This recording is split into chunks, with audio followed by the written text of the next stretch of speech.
All right, welcome back to Onebar and Lupagus show. I am Lupagus, and it's that time of the week again. News and nuggets with the Purple Persuasion. Justin, how the hell you doing? Good, not too bad. How about yourself? Oh, I am wonderful. I am absolutely wonderful. We have, 4 new Vikings this week. Rumors buzzing about the top 5 Oh, picks. It's a great time to be a Vikings fan. It's oh yeah, exciting. it's not quite as exciting as the last 2 weeks, but still, it was a solid week for a lot of rumors floating around. So it's a nice Absolutely. And time. exciting for you guys, too, because you ruffled the feathers of the voice of the Minnesota Vikings, PA, Yeah, when you're talking about, what was it, something with Drake May and the percentage, how it gone up since the combine. yeah, Can you explain a little bit about us, what happened there and what's going on with PA? yeah. You know, I've been listening to PA for a long time. It's been at least 15 years.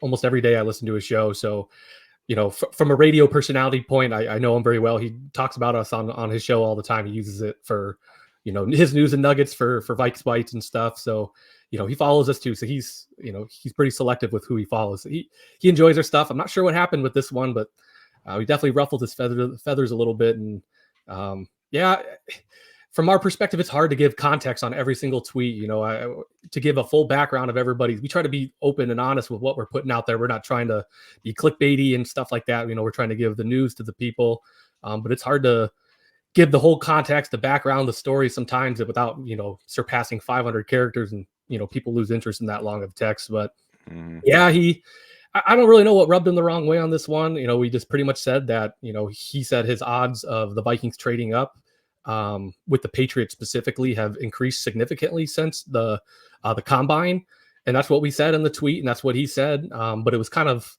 his background was more of what Chad Graff said, of how he kind of put it. He used to be the beat writer for The Athletic for the Vikings a couple years back, before Alec Lewis took over. So yeah, I think he wanted us to incorporate that into the context and background, and him not making it seem like he had steam on it or anything. But in the grand scheme of things, I think it's an accurate statement. Have the odds increased that they would trade up with the Patriots? Yes. So not sure what happened, but yeah, he took he didn't like that one too much. But Well, hopefully it got you a couple more followers. What are you guys up to right now? yeah, we're just about to we're like 5 people away, I think, from 4,000. So we've had a pretty explosive week, almost like 900 followers in a week. So Damn. Yeah, it's pretty crazy. So thank you for everybody who's supporting us, and we appreciate all the fan mail we've been getting too. So thanks to everybody. Appreciate it. And thank you for putting out the information so quick. I mean, it's constant all throughout the day. I love it. And now with all the rumors with the draft heating up, definitely check out Purple Persuasion. Give them a follow if you guys have not yet done that.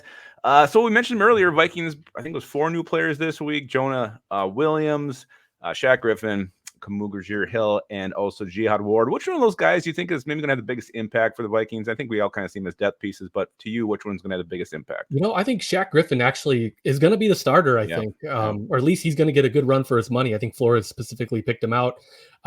They're obviously not sold on Evans and Blackman. They had some up and down play last season. Blackman was a little bit better than Evans. I think he really tapered off towards the end of the season, and he got benched multiple times. So I really do think it's going to be. And I think Flores played like out of the 5 DBs that he played 3 safeties, so that only leaves 2 outside corners. So I really do think Griffin's going to get that spot. He had a pretty good PFF grade. It was like 67 for overall, and his coverage grade 67, which is better than Blackman and Evans from last year. Maybe not Blackman, but Evans for sure. But I think Byron Murphy and him are going to get a good chance to start. So I think I think Shaq Griffin's going to have the biggest impact. I'm really excited about Jonah Williams too. I think he's a little underrated, but he's going to be more of a kind of rotational piece. Definitely not a starter. Nice. So, every day seems to pass, and Dalton Risner's still not with the team. Is it just the point where we should just assume this isn't going to happen, or you still think there's some chance it could get done? Yeah, I wouldn't rule it out. I definitely don't think at the price he wants right now. I think the guard and center market really exploded. So I really think he's trying to push for that multi-year deal, trying to get paid. He really just took that 1-year deal with the Vikings last offseason, or actually in the season he signed. So I don't think he's going to be back personally. I think the Vikings are actually pretty committed to Blake Brandel. They gave him that 3-year, $9.5 million, which is a little bit higher. And there was multiple beat writers. Alec Lewis said he's the obvious option at left guard right now, and the Vikings have raved about him. Doogie on Score, talked about how there was no steam building with Risner currently right now. And Gosling said it'd be that Brandel's in the driver's seat, quote from him. So I think the money kind of signals that they're, he's going to at least get a chance to start. Maybe, they do end up signing Reisner, but I don't think it's a little bit more pricier than just a backup or depth piece. So I'd be pretty shocked if Reisner's back, but, don't rule it out. I know you kind of been on top of the Vikings cap and where it's at, kind of calculating when these deals get announced. Do you know currently where they're at roughly with the cap space? There's still a couple deals still pending out there. I think the last time I looked, they were like around 16 millish still over the cap, which is still, they can do some, flexibility, but I'm not sure if they had incorporated the Harrison Smith one. Mick's really good with the numbers on those. So he's more on the ball with that kind of stuff, but they're definitely still got some money that they could work with. They got to save some money for the rookies that they all signed, but I wouldn't expect anything. They're going to blow it all and spend it and for some splashy free agent. Most of them are all gone anyways. Yeah. I think they're going to be saving it, and I think they're going to go big in 2025. Are you expecting any more signings before the draft, or do you think they're kind of done now? That's actually a good question. I haven't heard anything if any potential moves are coming around.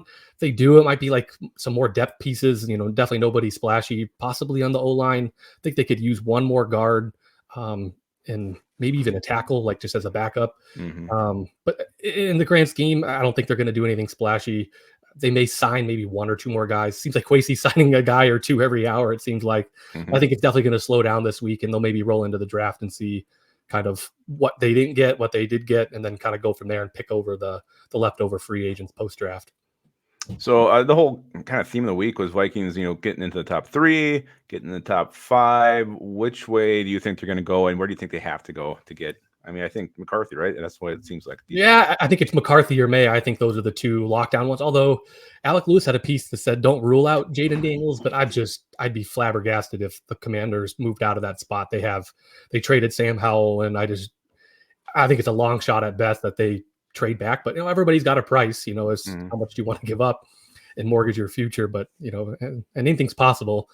I think there was a lot of steam building with the 4 and 5 spot. Alec Lewis said if you want to get to that 3rd spot, it's going to be the 11 and 23rd pick, 2025 first, and a 2026 second round pick. I think they're going to have to kind of give that level of compensation if the Patriots are even going to consider. If I'm the Patriots, I think they'd be so stupid to move back. But I know they got a poor talent, and they need a lot of help in a lot of different spots. And when you draft a quarterback like that, it's you're putting them in a bad spot. But when you're that high in the draft, and next year's draft doesn't look as nearly as good for quarterback. And I just would be pretty shocked if they moved out of that 3rd pick. But I do think the Cardinals are open. I think their GM went on radio or news and said that, he's got a bright neon light flashing that said they're open to selling the pick. So I think 4 with the Cardinals and pick 5 with the Chargers, I think are your kind of the stuff that I'm hearing too, even with today's reports from ESPN with Matt Miller and Field Yates said they were hearing stuff that the Vikings were inquiring with kind of at that specific spot in the draft. They're definitely going to have to leap the Giants. I wasn't at first. I think there's too much money with Daniel Jones, but actually looking at it, they can get out of it next year at a pretty, not super bad, and it'll be kind of like a Kirk Cousins dead cap hit. I don't know, maybe a little bit more, but it's doable. So they're worried about his injury history now with the neck and the ACL.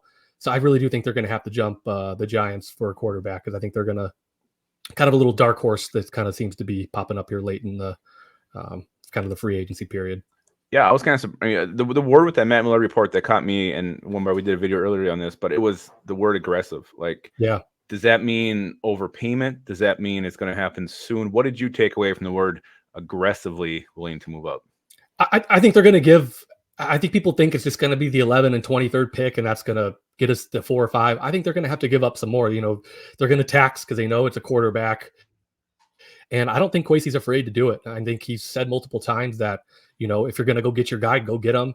It's been reported in numerous different places that they're not just going to sit back there and play the game. And, going into this is their 3rd year of their 4-year contract. It's a big year for both Kevin O'Connell and Kwesi. And I would just be absolutely shocked if they weren't able to get up into the top 5 for their guy. And they're going to have to give up a little more than that 11 and 23rd, whether it's one of those 4th rounders or a future asset of some sort.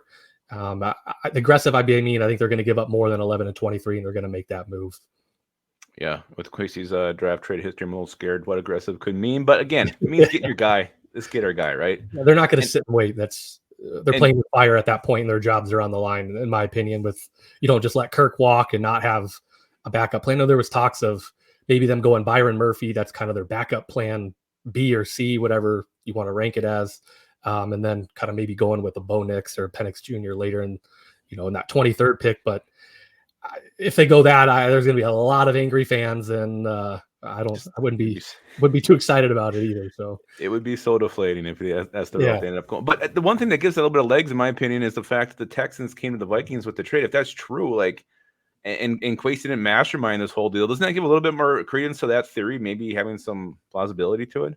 Absolutely. I think they got some kind of a gauge with, I don't know what team. I think even PA said it. I didn't put it out because I just got caught up in some other stuff. But he said that he had a connection, paraphrasing a little bit, but he had a connection of a team of one of those top 3 teams, Patriots, Cardinals, and Chargers, that he had a guy in there that they actually had been talking to in some way about there were actually being some kind of steam of the Vikings interested in those spots. And I do think there's an underground kind of deal or handshake, or at least, hey, this is what we were interested in. We don't want future picks. We want picks this year. Mm-hmm. And, you want your picks now, then in the future, they're more valuable. So you lose value in future firsts and seconds.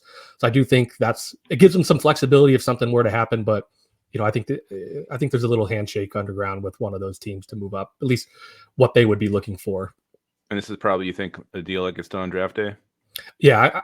The 3rd pick, if they move up, I think could happen before draft day, because then you're guaranteed at least Drake May or JJ McCarthy at pick 3. But I think it's probably going to happen draft day. They're probably going to see what happens. Maybe there's the off chance that, there's Patriots have been rumored that they're not real interested in Drake May. That's why they're interested in trading back. And maybe the Commanders go Drake May and surprise everybody. And then the Patriots, grab Jaden Daniels, and then that could skew things. I think it's going to happen on draft day when the Patriots on the clock. I think that's when things are going to get a little hot and fun. So it should be a good time.